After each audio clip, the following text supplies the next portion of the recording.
एक बहुत पहले मैंने छोटी सी घटना पढ़ी थी, आपको सुनाना चाहता हूँ। एक शिकारी एक बार कहीं जंगल में पहुंचा शिकार करने के लिए, तो उसे एक हिरनी और उसका एक बच्चा मिला।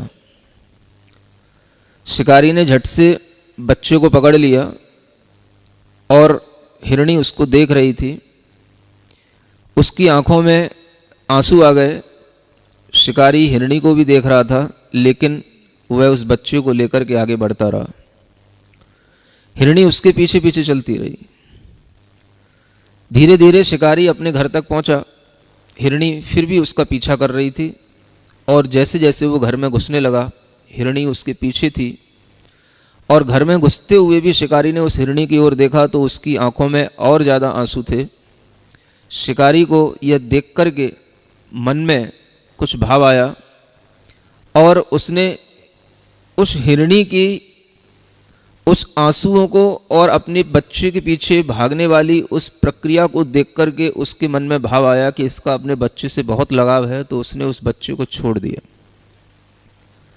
जब छोड़ दिया तो बच्चा तुरंत ही उछल करके उस हिरनी के पास पहुंचा। हिरनी ने उसको अपने से चिपका लिया, और उसके बाद में वह शिकारी अपने स्थान पर चला गया। हिरनी उसको वहाँ से न जाने क्या अपनी भावनाएं व्यक्त करके चली गई। रात्रि में उस शिकारी को एक स्वप्न दिखाई दिया, और उसमें वह हिरनी दिखाई दी, और उस हिरनी ने उससे कहा कि तुम बहुत जल्दी इस मुल्क के बादशाह बनोगे।